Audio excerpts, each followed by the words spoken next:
West Wind. We obviously will write this one down at 3A as a comparison text. A poem that is going to be so influential, as we've said so many times in our study of Leaves of Grass. You'll remember at the very end, make me thy lyre. He's talking to what? The trees, and the wind blowing through the trees. And so I think this idea of feeling caught. And yet, Whitman will now pour it on. Passages 2 and 3 to finish. The flashing and golden pageant of California, of course the Golden State. The sudden and gorgeous drama. The sunny and ample lands. In other words, the sacrifice of the trees falling has been worth it, Whitman's going to argue. The long and varied stretch from Puget Sound to Colorado South, lands bathed in sweeter, rarer, healthier air, valleys and mountain cliffs. The feels of nature. By the way, this idea of the cliffs, you obviously borrowed some of that idea from those opening lines of Wordsworth's Tintern Abbey. The feels of nature, notice it continues to be capitalized. Long prepared and fallow, the silent, cyclic chemistry. This idea that all of the land of America, for Whitman, has been just waiting fallow for the arrival of this great race of Americans. Okay?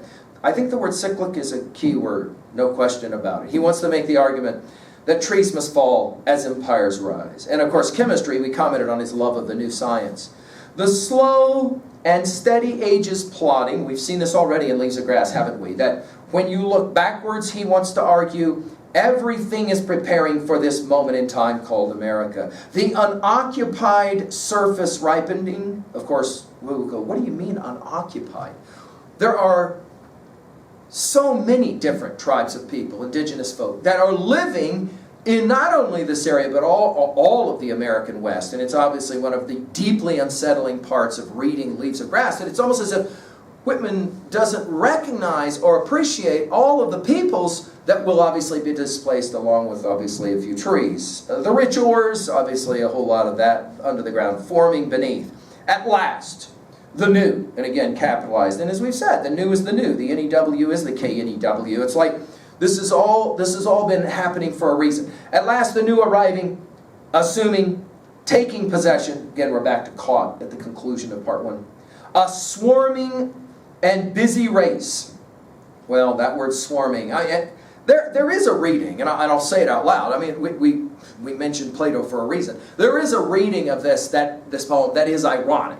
That is to say, when he uses words like swarming, Whitman is maybe speaking to a subset of readers to say, hey, they paid me 100 bones to write this thing. But don't miss the irony of what I'm saying. That there will be this swarming mass of people that are coming out west that are knocking down all these beautiful trees. And really, are we going to celebrate this or not celebrate this? And I think Whitman is probably stuck somewhere in between. A swarming and busy race settling and organizing everywhere. Ships coming in from the whole round world. We've seen this already, and we'll see it again in Passage to India. And going out to the whole world, to India and China and Australia and the Thousand Island Paradises of the Pacific. Populous cities. The latest inventions. We saw this, of course, in exposition. The steamers on the rivers. We think of our Mark Twain, don't we? The railroads. With many a thrifty farm, with machinery. Again, the word thrifty, right?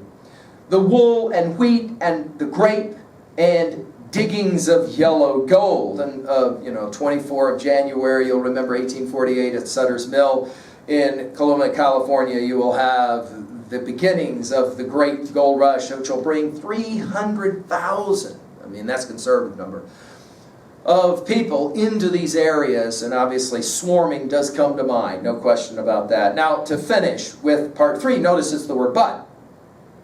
Now, I think Whitman is aware that he's walking a very fine line, because any number of environmentalists are ready to ask him, are you really going to celebrate that this is what's happening? So he'll begin with the word but. But, more in you, now he's speaking directly to Americans, than these lands of the western shore. And then in parenthetics, these but the means, the implements, the standing ground. In other words, he's going to make the argument. America isn't its geography. America is a certain kind of spirit within the inhabitants of that geography. I see in you, certain to come, and immediately we start thinking about poets to come and other kinds of poems where he's echoing this idea. The promise of thousands of years. And of course, the environmentalists of us will say, really? We're going to still have resources in thousands of years? if we don't know how to somehow conserve them, are we going to have all of these resources? Because they obviously can go away. The promise of thousands of years till now deferred, promised to be fulfilled, our common kind, the race. And of course, this idea of the unity of Americans. The new society at last. Of course, this phrase of the new society, you can run that to ground. Propitiate to nature, again, back to capital. In man of you, more than your mountain peaks or stalwart trees in peril. In woman, more, far more than all your gold or vines or even vital air. In other words, America is far more than our resources. America is far more than red trees, the redwood trees. America is about the men and women that will, of course, inhabit America. Well, who are these people? Fresh, come to a new world. I mean, we can't help but think of our Tempest, Brave New World, right?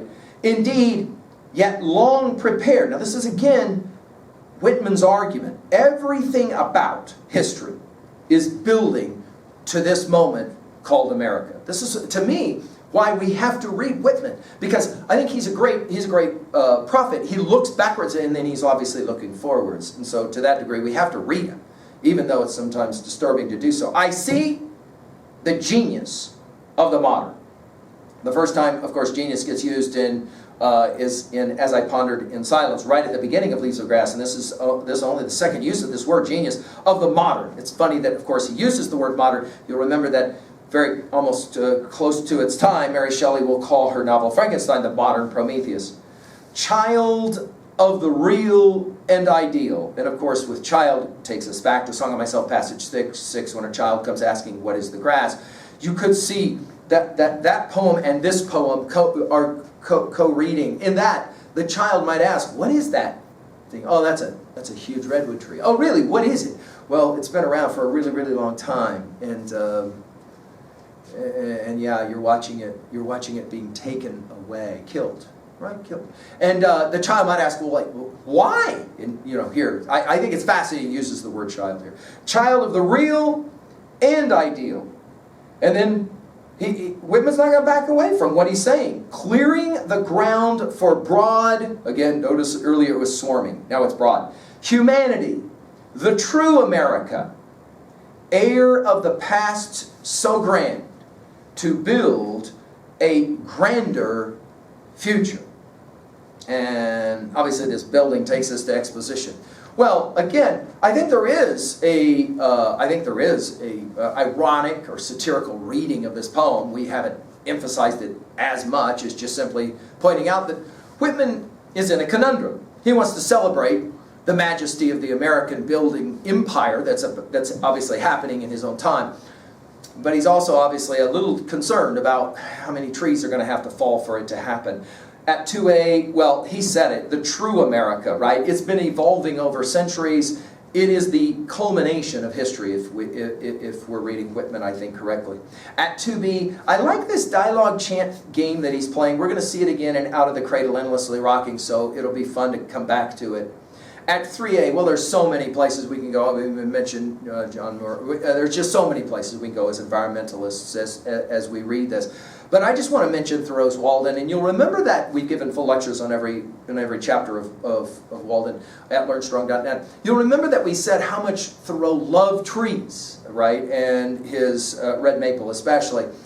And I think he also was deeply, deeply concerned, as he writes about in Walden, the way that the trees are being taken down, so obviously we can build everything that we will call part of civilization.